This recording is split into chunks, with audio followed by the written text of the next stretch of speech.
belajar pada hari ini mana ketua kelas? Ya, coba ketua kelas bikin dulu doa pada siang ini supaya berjalan dengan lancar dan sukses kegiatannya pada hari ini. Silahkan. Baiklah teman-teman, segala belajar harus semangat doa yang mulai.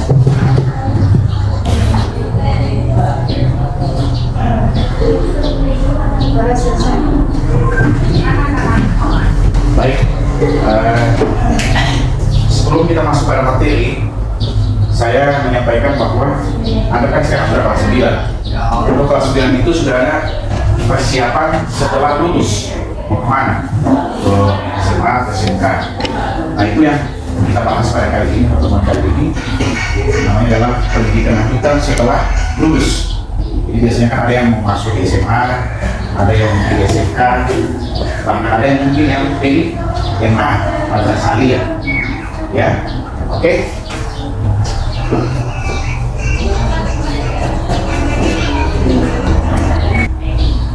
Baik, sebelum kita lanjut di materi selanjutnya, saya ingin tanya dulu kondisi kalian semua. Apakah dalam kondisi prima mungkin masih ada yang belum makan? Ada? Ada. Oke, dan saya? Oke. Baik, sebelum kita berpikir lebih lanjut, saya bagikan materinya dulu supaya Anda sudah ada gambaran tentang ada perspektif setelah lulus. Oh, kalau lulus saya mau pilih ini, saya mau ambil ini, saya mau masuk di sini, saya mau ambil ini. Oke? Di waktu kurang lebih 25 menit Anda membaca materi ini, lalu selanjutnya kita akan mengisi LK.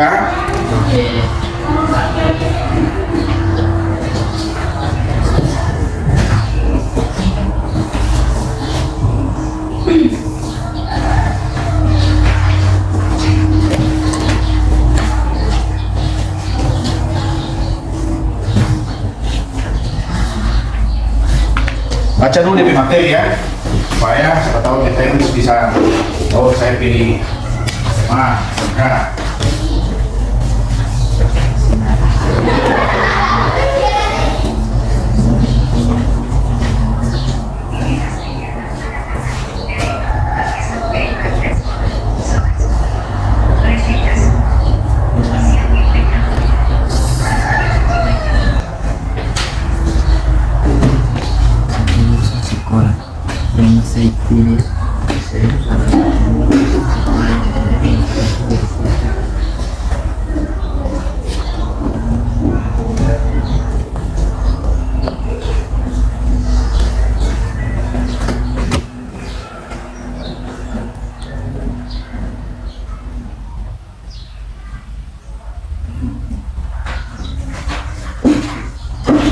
Ya, masuk saja, masuk.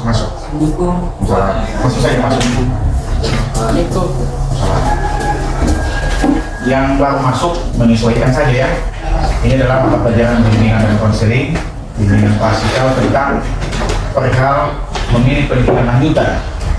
Jadi saya bagi materi lagi untuk Anda. Nanti setelah ini waktu kita berdiskusi kembali, saya kembali seperti apa materi yang Anda belajar tadi bisa paham. Apa lagi satu?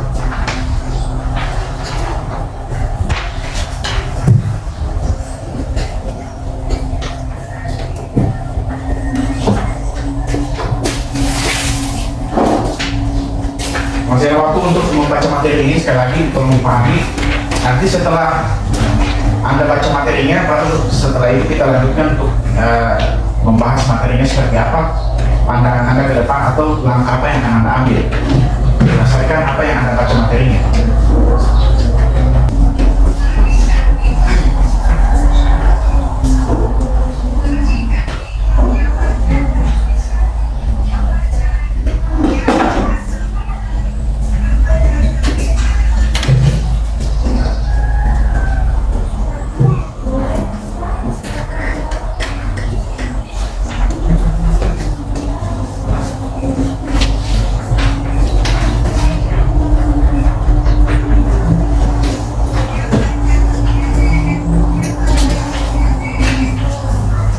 Baik, perhatikan kepada semua. Sekarang Anda sudah baca tentang prospek memilih pendidikan lanjutan. Biasanya begini, yang terjadi saat ini adalah di pikiran Anda saat ini kan coba sekarang sudah bulan apa? Oktober. Terus saya hitung Oktober, November, Desember, Januari, Maret, April, Mei. Mei. Berarti tinggal 7 bulan. Dalam waktu 7 bulan ke depan itu, ketika Anda tidak mampu berpikir untuk ke depannya atau setelah lanjutan ini, maka bisa dipastikan Anda akan menjadi pengikut teman. Misalnya begini. Yang terjadi rata-rata setelah lulus itu tidak ada semacam satu skill atau keahlian atau kemampuan yang Anda miliki. Biasanya begini. Nah, masuk apa? Kau masuk apa? Kita masuk SMK, kita masuk SMA. Kan kita lompat di gorengan, jauh di gorengan. Begini jadi ikut-ikutan. Nah, padahal selama Anda di SMP, biasanya kan ada skill, ada keterampilan. Misalnya, begini saya kasih gambaran. Kalau di SMA itu 70% jadinya kegiatan pembelajaran, 30% kegiatan praktik. Kalau di SMK terbalik, kebalikannya 70% kegiatan praktik di lapangan, 30% kegiatan belajar mengajar. Sehingga rata-rata siswa yang di SMK itu terlihat terkesan santai. Itu kan kalau di SMK itu, saya juga kan mantan guru SMK. Di SMK itu ada namanya DUDI, Dunia Usaha dan Industri, praktik kerja industri itu pada saat kelas 11. Nah, setelah Anda membaca materi ini, apakah Anda sudah ada gambaran tentang prospek ke depan setelah lulus ini? Ada. Coba, nanti mau sekolah di mana setelah ini? Di SMA? SMK. Kenapa pilih SMK? Ada alasan kenapa pilih SMK? Artinya sesuai yang materi yang Anda baca, pemahaman yang Anda baca tadi, ini kan sesuai antara cita-cita, bakat, dan minat. Jadi kalau Anda biasanya begini, nah SMK itu kan ada jurusan pertanian, peternakan, yang di SMK sini ya, SMK 1 Pamela masuk, yang dekat-dekat dengan sekolah kita. Kemudian ada jurusan akuntansi, ada pemesinan. Nah, kalau Anda biasa bekerja, misalnya biasa bekerja di kebun atau lebih suka yang begitu, cocok di SMK. Tapi kalau ada yang sering cuma tidak bisa panas, dia tidak bisa baju murah, itu cocoknya di SMA. Oke, ini kesesuaian antara cita-cita, bakat, dan minat. Kalau ingin menunjukkan bakat, misalnya skillnya di bola kaki, saya menyarankan lebih baik di SMA. Tapi semua pilihan ada sama kalian. Makanya saya bilang di awal tadi, bahwa jangan sampai setelah membaca materi ini, Anda akan menemukan satu jawaban bahwa ketika mengambil keputusan bukan keputusan berdasarkan yang teman. Yuk kita sama-sama di SMA, yuk kita sama-sama di SMK. Itu satu kesalahan fatal. Kenapa? Karena berbicara tentang masa depan itu tidak boleh ikut-ikutan. Tidak boleh ikut. Sesuai hati nurani. Ini kesesuaian antara cita-cita, bakat, dan minat.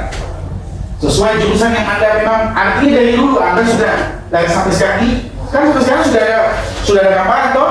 Ya. Setelah lulus SMA saya mau kuliah, atau setelah lulus SMA saya langsung kerja di mana, di Alfamart, di Maret, atau di koperasi. Ini adalah sebuah pilihan. Ingat, hidup ini adalah sebuah pilihan. Jadi Anda yang menentukan. Kemudian vokasi dan biaya. Ini lagi yang menjadi masalah di SMP 5 dan setelah saya. Karena saya setiap kali lewat di SMK itu, hampir setiap hari saya lewat di situ itu, kalau siang hari itu banyak siswa yang menunggu tumpangan.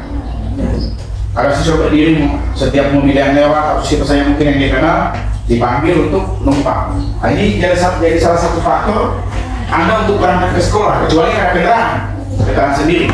Coba pasangan ada kendaraan sendiri yang bisa jangkau di SMK. Kalau misalnya dia pilih SMK, kita harus bisa jangkau pakai motor sendiri. Oke, tidak masalah kalau itu, cuma di lokasi dan biaya juga sekali lagi berpengaruh. Misalnya kondisi orang tua pas-pas, kan tidak bisa dipaksakan. Kalau di SMK itu, kalau pada saat kelas 11, Anda harus mampu menyediakan biaya cadangan atau biaya dari orang tua selain biaya dari sekolah ini tentang mengenai kegiatan praktik. Kalau itu biasanya praktik di luar daerah. Masa keuntungan dapat di kota seputaran kota provinsi Gorontalo. Oke? Di situ ada pertanyaan mungkin yang belum jelas? Ada? Ada yang bisa ditanyakan? Ada? Tidak ada. Baik. Di sini juga Anda bisa cari informasi lewat website internet mengenai tentang beasiswa. Tapi itu kalau bicara beasiswa itu saya rasa nanti setelah lulus SMA atau SMK itu gampang sekali, mudah sekali mengakses di perguruan pada saat di perguruan tinggi. Hanya ini menjadi satu pijakan buat Anda. Setelah lulus SMP, saya harus kemana? Kemana saya? Tidak boleh ikut-ikutan. Kalau ikut-ikutan, itu bisa dikhawatirkan dia akan putus di tengah jalan, tidak kesampaian sampai lulus. Ini yang menjadi kekhawatiran kita pada saat ada ikut-ikutan, apalagi misalnya kebiasaan di sekolah, mungkin ada yang terbiasa bolos, terlambat. Nah, ini yang menjadi pacu lagi pada saat di sekolah lanjutan dia punya bahkan berbeda, tingkat pembelajarannya lagi berbeda, lebih meningkat. Ini yang jadi perlu diperhatikan. Kemudian harus mencari tahu informasi yang akurat. Informasi yang akurat itu biasanya begini. Kalau mau pilih SMA itu gagal. Ada dari siswa, ada dari sekolah, fasilitas bagus, atau orang pilih juga SMK. SMK ini ada di Bogor juga ada kan? Iya. SMK pertanian itu toh? Iya. Nah, tidak ada yang masuk di sana di Bogor? Tidak ada. Tidak ada. Tidak. Coba, siapa ini? Bapak ini? SMA atau SMK? SMA ini? SMA. Ini Sasa yang di Babda ya? Kamu? SMA ya? Baik. Ini? Mana? Oh, Mantilamuta. Wow, bagus itu. Ada asal yang di Tilamuta. Yang di Tilamuta ya? Jadi di sini? Baru mau tinggal di sana, kos atau tinggal keluarga? Ada orang keluarga mau. SMA sini, SMA 1. Ya terus SMK ya? SMK 1 ya? Sama-sama yang dia? Berarti rencana Pak Kos sama-sama ini? Iya. Pak Kos? Oke. Tapi kenapa ambil di sana? Pilihan mana ini? Kenapa? Bagaimana? Wow, good. Pertama dulu. Oke, semua sekolah itu bagus, sekali lagi berdasarkan pilihan Anda, pilihan hati nurani. Yang saya tuh soal tidak mau ikut ini toh, tidak ikut-ikutan itu mas sekolah di ada di dalam kita, tidak ya? Oke, ini sama ya, ini SMA, SMK. Ini saya dikhawatirkan setelah lulus SMP, orang-orangnya makin banyak. Ada yang sudah menikah, tiba-tiba ini di Sasa yang ada pas sekolah di Batudara, sungguh dia diangkat, dia terlanjur. Nah, oleh karena itu hati-hati dalam memilih jurusan atau apa yang akan Anda lakukan setelah di SMP, setelah lulus di SMP. Kemudian, ini prospek masa depan karir dan pekerjaan. Ingat, yang namanya nasib seseorang itu tidak ada yang tahu. Bisa jadi yang hari ini Anda remeh, cuma ada jalan pandang sebelah mata. Wah, dia begini lah, dia ngapain dia? Tiba-tiba terjadi seleksi alam, waktu berputar, tiba-tiba dia jadi bos, tiba-tiba dia jadi orang kaya, tiba-tiba dia jadi pengusaha, tiba-tiba dia jadi orang berada, tiba-tiba dia jadi pejabat. Sementara dulu yang Anda yang sering membuli dia, Anda sementara terlunta-lunta dengan nasib yang tidak jelas. Maka boleh dibilang Anda akan menjadi sampah masyarakat ketika Anda tidak mampu memilih sebuah kondisi yang hidup yang tidak jelas yang benar. Oleh karena itu sekali lagi terkait dengan pemilihan jurusan 7 bulan ke depan, 7 bulan ke depan Anda harus punya target bagaimana Anda memaksimalkan kondisi waktu ini. Perhatikan, satu, dari segi kesehatan. Kesehatan itu apa yang dimaksudkan? Setiap malam Anda harus mampu memikirkan itu. Jangan sampai terjadi kecelakaan, ugal-ugalan pada saat tengah malam, main game, tidak tahu waktu. Ini yang akan menjadi penyebab. Kemudian perempuan salah pergaulan, tiba-tiba 3 bulan berikutnya dia sudah masuk angin, tiba-tiba dia sudah mau muntah-muntah. Kenapa saya sudah muntah-muntah? Mungkin tak isi angin atau apa? Setelah diperiksa di dokter ternyata sudah ada benih di dalam, ada janin di dalam. Berarti sudah hancur masa depan. Itu berarti pilihan terakhir adalah paket C. pendidikan SMA, sederajat SMA. Kalau perempuan sudah hancur, sudah selesai. Laki-laki, apalagi laki-laki. Laki-laki itu kalau misalnya, kan saya tidak tahu ini, kita tidak tahu dikasih. Tiba-tiba TPRS ini yang begini model yang saya akan tidak senang dengan ini. Tiba-tiba dia jadi seorang polisi, tiba-tiba dia jadi tentara. Kita tidak tahu nasib ini. Nah, ini saya punya anak itu soalnya. Jadi namanya Andi, kan dua menor, banyak kan dulu. Dulu itu dilihat begini, tidak ada tanda-tanda yang tentara. Tapi tidak, waktu dulu itu sama ini kan cuma dari mobil itu. Waktu tiba-tiba dia muncul apa sebagai dinas. So training di Facebook, so heboh. Selamat Andi keluar di tentara. Hari ini saya ketemu dengan dia Pak, saya jadi tugas di Sunday. Artinya ketika kita memikirkan itu dengan saya juga secara pribadi, kita tidak akan berpikir dia jadi seorang tentara, tapi tiba-tiba dia jadi tentara. Saya terhamsa, karena dia begini tiba-tiba dia jadi polisi, itu tidak akan tahu. Masih 5 tahun, 10 tahun ke depan itu dia tidak akan tahu. Oleh karena itu, mulai sekarang mulai menata diri, perbaiki Anda punya kualitas hidup ini, bagaimana supaya Anda menjadi benar-benar pribadi yang mampu memilih tentang masalah karir atau masalah masa depan. Sampai situ ada pertanyaan, coba pertanyaan dulu. Satu orang bisa menggali pertanyaan supaya bisa lebih jauh lagi tentang apa yang kita bahas pada materi kali ini.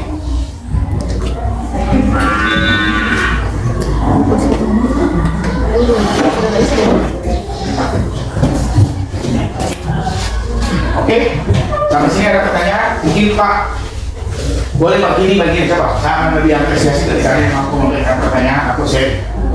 Oke, ada. Tidak apa, katanya Pak. Kalau lulus SMP saya mau ini begini. Saya tidak mau sekolah, tapi saya mau membuka usaha begini. Wow, itu lebih keren. Nah, dia sudah terformat dalam dirinya bahwa dia sudah benar-benar menjadi seorang pengusaha. Dan dia memang sudah format memang DP pengusaha. Oke, kira ada. Pak, ada pendapat? Ada. Kita sharing saja, sharing. Ada? Saya pokoknya Bagus. saya pokoknya mau jadi saya berpentak, tapi saya masuk SMK bingung mau masuk jurusan apa. Wow, pertanyaan bagus. Sekarang dulu. Begini, DP ilmu pengusaha itu begini. Misalnya, nah, sekarang saya tanya usaha apa yang kamu mau lakoni setelah ini? Pak, saya mau buka usaha begini. Apa kira-kira? Usaha apa? Rencana. Jual beli. Kalau jual beli berarti boleh juga di peternakan itu di akuntansi juga ada DP-nya bukan? Kan artinya kenapa pilih prospek jurusan itu? Semata-mata di situ berbasis DP ilmu. Kan di SMP lagi ini kan belum ada DP ilmu, toh masih pelajarannya masih umum. Kalau sudah kejuruan begitu, akan ada spesifiknya. Dia lebih khusus, fokus di DP ilmu ini bagian itu yang namanya kejuruan. Kalau di SMK dia lebih fokus pada praktek. Bikin ini praktek, bikin ini praktek, bikin ini praktek. Jadi kamu silakan ada ilmu. Setelah keluar, oh ini cocok usaha yang saya lakukan. Oke? Bagus. Sampai situ ada lagi? Kalau tidak ada, kita masuk di LK. Silakan ada catat di sini, masukkan pilihan, pilih sekolah, jurusan, cita-cita bakat, boleh 1 sampai 2. Keadaan ekonomi, keluarga, penghasilan orang tua, prospek masa depan karir atau pekerjaan. Begini, biasanya dulu saya belum pernah masih itu begini. Misalnya ditanya, oh masih SD ini ya, ayo kan kamu mau jadi apa?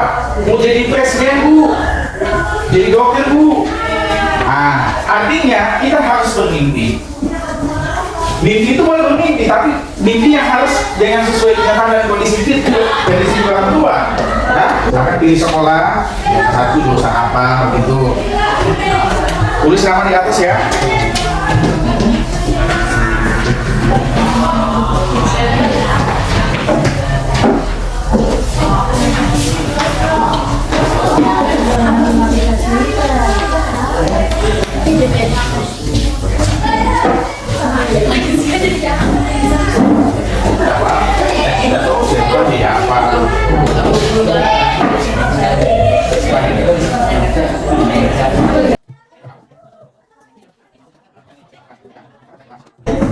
Kalau sudah saya kumpul, sudah? Terus nama saya.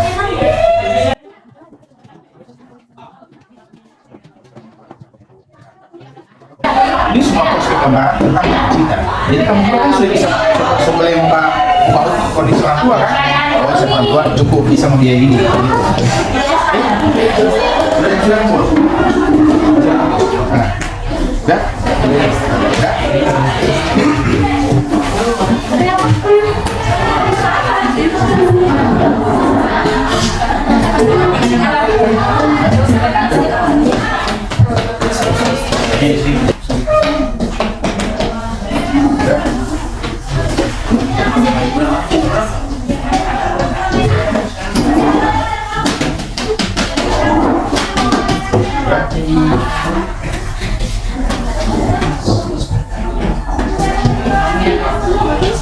Siang ini, halo. Hai. Sebelum kita mulai semua kegiatan pembelajaran pada siang hari ini, saya ingin tanyakan bagaimana perasaan Anda setelah mendapatkan materi tadi. Ada sedikit gambaran? Ada? Ada? Ada? Yakin? Baik. Ada sudah sedikit gambaran bahwa materi ini ternyata pembelajaran jurusan atau setelah kegiatan SMP ini penting. Sudah ada ya? Sudah ada prospeknya sudah ada ya? Terima kasih. Nanti silakan ketemu di lain waktu lagi. Terima kasih atas partisipasinya semua. Dan kita semua di lain waktu kita akan bisa bertemu lagi. Ya, nanti yang lainnya saya akan belajar tidak lanjut. Nanti di pertemuan selanjutnya saya akan sampaikan apalagi lanjutan tentang bimbingan kan. Oke. Terima kasih. Assalamualaikum warahmatullahi wabarakatuh. Waalaikumsalam warahmatullahi wabarakatuh.